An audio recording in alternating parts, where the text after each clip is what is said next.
ഹരേ കൃഷ്ണ. രാശിചക്രത്തിലെ ആദ്യത്തെ രാശിസ്വാമിയോ ചൊവ്വ.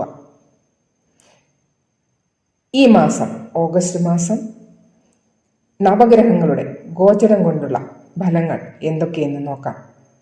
മേടരാശിക്കാർക്ക് shorts video കാണുന്നവരാണെങ്കിൽ ചാനലിൽ വിശദമായിട്ടുള്ള വീഡിയോ അപ്ലോഡായിട്ടുണ്ട്, ദയവായി കാണുക. ഈ പ്രവചനം ജന്മരാശി ചന്ദ്രരാശിയെ അനുസരിച്ചിട്ടുള്ളതാണ്. അഗ്നിതത്വമായിട്ടുള്ള മേടരാശിയുടെ ഇഷ്ടദേവൻ ബജരംഗബലി ഹനുമാൻജിയാണ്. വീഡിയോയുടെ അവസാനം നിങ്ങൾ ചെയ്യേണ്ട ഉപായങ്ങളും അതുപോലെ തന്നെ ഒരു വാസ്തു ടിപ്പും ഉണ്ടാകും. ഓഗസ്റ്റ് മാസത്തിൽ ചൊവ്വ 6-ാം ഭാവത്തിലും 3-ാം ഭാവത്തിൽ ശുക്രൻ വ്യാഴൻ, 4-ാം ഭാവത്തിൽ സൂര്യനും ബുധനും, 5-ാം ഭാവത്തിൽ കേതു, 11-ാം ഭാവത്തിൽ രാഹു, 12-ാം ഭാവത്തിൽ ശനിയുമാണ്. ശനി മഹാരാജ് 12-ാം ഭാവത്തിൽ വരുമ്പോൾ എന്താണെന്നറിയാമോ? നിങ്ങൾക്ക് 7.5 ശനിയുടെ ആദ്യത്തെ ചരണം ഇപ്പോൾ ആരംഭിച്ചിരിക്കുകയാണ്. നിങ്ങളുടെ ഭാഗ്യം നോക്കുന്നത് നമ്മൾ 9-ാമത്തെ ഹൗസാണ്. 9-ാമത്തെ ഹൗസിന്റെ സ്വാമി ആയ വ്യാഴം 3-ാമത്തെ ഹൗസിൽ, വ്യാഴത്തിന്റെ ദൃഷ്ടിയോ 7-ാമത്തെ ഹൗസിലും 9-ാമത്തെ ഹൗസിലും ഉണ്ട്. കുറച്ച് കാര്യങ്ങളൊക്കെ കുറിച്ച് ലേറ്റ് ആയാലും പക്ഷെ അത് നടന്നിരിക്കും. നിങ്ങൾക്ക് ഈ സമയം സെയിൽ പർച്ചേസിങ് അതുപോലെ തന്നെ ട്രേഡിങ് ഒക്കെ ചെയ്യാൻ ആഗ്രഹിക്കുന്നവർ ഓഗസ്റ്റ് 16-ന് ശേഷം നിങ്ങൾക്ക് ചെയ്യാവുന്നതാണ്.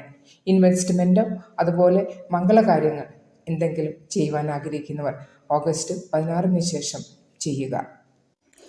കരിയർ, നിങ്ങളുടെ ജോലി എങ്ങനെയിരിക്കുമെന്ന് നോക്കാം. ജോലി നോക്കുന്നത് 10-ാമത്തെ ഹൗസാണ്. 10-ാമത്തെ ഹൗസിന്റെ സ്വാമി ശനിദേവ് 12-ാമത്തെ ഹൗസിൽ.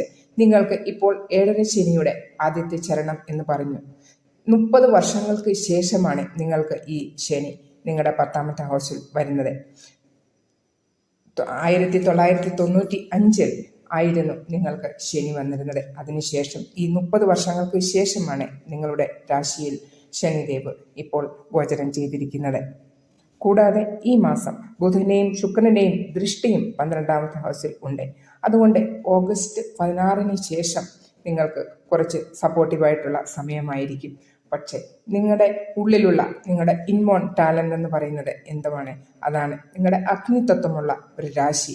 അപ്പോൾ സ്വന്തം ഇഷ്ടം അനുസരിച്ച് മാത്രം ചെയ്യുകയുള്ളൂ. ആരുടെയും ഉപദേശം കേൾക്കുവാൻ ഇഷ്ടപ്പെടാത്തവർ.